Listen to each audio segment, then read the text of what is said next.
Hello and welcome to Hearthstone Top 5. My name is Benjamin Hero and today we're going to be discussing the top 5 cards that are either insane or terrible from the mean streets of Gadgetzan expansion. All I can say before we get started is too soon, Blizzard. You have released the expansion too soon. I mean, as you can see, I wasn't quite prepared for the expansion to come out on December 1st. In about 3 days. So excuse me for that I haven't quite shaven or look. You know, guys, why even waste time? Why even waste time? But yes, I'll explain towards the end if you care enough. But usually, as we're doing our top 5 insane or terrible cards, before I get started on the actual list, we're gonna have a review of our previous list, which was the top 5 insane or terrible cards of the Karazhan expansion. If you don't care about this review, then you can click the button over here or forward to this particular time frame and you can completely skip this section. But if you're a good, smart human being, you'll watch the review of the One Night in Karazhan top 5 insane or terrible card expansion. Alright, let's get started with the review list. At number 5, we had the Onyx Bishop. And was the Onyx Bishop insane or terrible? I would definitely say it has passed the insane category. People thought that Resurrect Priest would be terrible, but then as usual, once you actually play the card, you realize getting back a 4/7 Blade Master is pretty good. Number 4, we have Faviell Peddler. I thought that Thief Rogue or Burger Rogue would be a powerful new archetype that was supported by the Faviell Peddler, and it turns out that Faviell Peddler was just a terrible card. People play the card, but this card is far from, let's say, good or great. It's more of a fun card, but yeah, it's terrible. At number 3, we have Melchized's Imp and Silverwood Golem. Boy, those cards were insane. It turns out that those two discard mechanics was all it took for Disco Lock to become a viable archetype, and it's actually replaced normal Zulok, which really surprised me. Now everyone's playing Melchized's Imp and Silverwood Golem, so definitely insane. At number 2, we have the Arcano Smith. People played in the beginning with Bolster and Protect the King, so it was insane for the first week, and then it was terrible for the rest. Okay, at number 1, I did have Purify, but then I replaced it with Zubot. Zubot was okay, it was terrible. Okay, so far, yeah. So far, you could say 2 out of 5 cards we predicted were insane, compared to 1 out of 5 we predicted from Whispers of the Old Gods. Let's see how the mean streets of Gadgetzan cards will do. Alright, boys and girls, let's buckle up, because we're about to go gangster. Okay, relax. Let's get started. At number 5, we have the Public Defender. First of all, I love this card's name, the Public Defender. Man, that's powerful. Now, you might think at first, Benjamin, this card is simply a more expensive version of an ancient shield bearer. How can this card possibly be good? My friend, if you think this, you lack imagination. What I see is so much potential in a 2-mana card. Now imagine this card gets buffed by Don Hancho. Oh, now all of a sudden it is a 5/12 2-mana taunt. Or let's say it gets buffed by Stolen Goods. Wow, now it's a 2-mana 3/10 taunt. Or let's say it gets buffed by Grimy Gadgeteer. Now it's a 2-mana 2/9 taunt. Even if it gets buffed by Brass Knuckles, now it would make it a 2-mana 1/9 taunt. The fact that even if this card gets buffed once by any of the multitude of the grimy street buff cards, it'll be crazy. And this is why I see so much potential in this card. Warrior, how can I forget Bolster? Let's say this card gets bolstered. Now it will be a 2-mana 2/9 taunt on top of any other of the buffs the card could have gotten. The Public Defender! I know, I'm being immature. I know. The Public Defender has potential to be truly insane. Also, let's be honest. I mean, Taunt Warrior has tried for many different expansions and adventures, and it still doesn't work. I mean, look at Arcano Smith. I thought another Taunt card would possibly see play. In the end, it didn't do anything.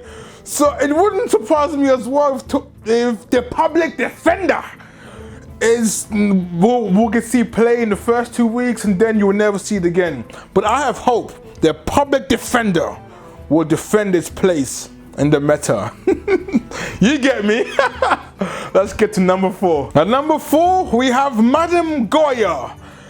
This card is a 6-mana 4/3 minion with the ability to select a minion on your side of the field and swap it with a random minion in your deck. On first impressions, this card seems like, wow, there's so much potential on it. And then when you spend about 2 to 3 minutes thinking about it more, you think of it that this card must be pure and utter trash. However, I believe this card actually really reminds me of Dark Speaker from the Whispers of the Old Gods. A card with such a unique mechanic that you think surely there must be some kind of broken combo out there that we have yet to see. And I have the same hope with Madam Goya. If we're gonna be honest, a strong feeling inside of me says, Benjamin, this card will be absolutely terrible. But I'm a man of hope, conviction, and belief. And I believe that Madam Goya, perhaps in some fringe way, some possibility, might actually be an insane card. Purely for the fact that I'm thinking of cards such as priest cards. You take their minion and then you swap it with a minion in your deck. I mean, that's a good combo. Or let's say you have Barnes, you play Barnes, and he summons a Doomsayer. Instead of freaking out, you can just play Madam Goya and put a Doomsayer in your deck and swap it with a different minion. Or it can work well with token decks when you have a really cheap minion on the field and you swap it out with Madam Goya effect. There's potential for it to actually be an insane card, but I will not be oblivious to potential of it being terrible. But this is why Madam Goya is at number 4. At number 3, we have Hidden Cache, a 2-mana Hunter Secret with the effect when your opponent plays a minion, give any minion in your hand +2/+2. On first glance, this card seems quite terrible. I mean, just a 2/+2 buff on a random minion for 2 mana is not particularly good. However, I gave it some more thought, did a bit more research, and I thought about it. Let's say you play a Hunter deck with a low minion count, because in Hunter you can really pull it off. If you play cards such as Unleash the Hounds, Animal Companions, Call of the Wild, even play the Barnes Yashiraj combo. And if you put in those in that deck, cards such as the Rat Pack and Dispatch Kodo, the cards can be pretty good. Imagine getting a 4/6 Dispatch Kodo for 4 mana. That's a powerful card. Or getting a 4/4 Rat Pack. This is for 3 mana. You get a 4/4 and you get more 4/4s. This is why Hidden Cache has a lot of potential to be absolutely amazing. But at the same time, people, let's not kill ourselves. Let's not kill ourselves. This card has potential never to be seen play. However, just for the fact that it's an easy way to boost your Eagle Home Bow, and it adds to the whole secret mind game meta game, Hidden Cache has potential to potentially be quite insane. You could say it has hidden potential. Man, I do love my puns. At number 2, we have Street Trickster, a 3-mana 07 demon with the effect to give any card +1 spell damage. You can tell I must really like my 0-mana 07 cards, or my 0 attack cards. The Public Defender! Maybe this expansion has something special in store for these cards, but Street Trickster, in a world where Evolved Kobold sees competitive play. It might be. Is that it? I think it is. Wow. It is indeed. Wow. Whoa, we Evolved finally Kobold! soared! Yes! Yes! Oh, this whole time we were kind of perplexed about why he was It's running that perfect. card. We're counting our outs. Yeah. Kobold never comes into play. Yeah, No one suspects the evolved card. Street Trickster has real potential in a world where back in the day a 2/4 Dalaran Mage saw play. Street Trickster has potential in a world where Inner Fire exists. Street Trickster has potential because its 7 health means it will stay alive at least 1 turn if you were to play it on care for 3 mana. And the fact it's a demon means when you get those random sacrificial pacts, you can at least have a demon that you can use it on. But I'm finding it quite hard to imagine Street Trickster being in a good playable deck, but I see a silver lining that Street Trickster will find some incredibly niche but very powerful deck on where it can be played and where it will be powerful. Man! I know, I should stop shouting, but I love shouting. And Street Trickster has some real potential to possibly be insane. But most likely it's terrible. But it has potential to be possibly man, you know, I'm a very optimistic person. Man, but yeah, this is why Street Trickster is number 2. And number 1, we have the one card you've all been waiting for. And number 1, which the card that has the most potential to either be insane or terrible, is the Gadgetzan Ferryman. Now, some of you might be surprised thinking, Benjamin, I'm sure you're gonna pick Shadow Rager. And originally, I was gonna pick Shadow Rager because just like Purify, I'm sure I can see some potential in this card. So I spend a few hours thinking of combos, different ways how to utilize it, different ways that makes it special, and I've concluded that it's not.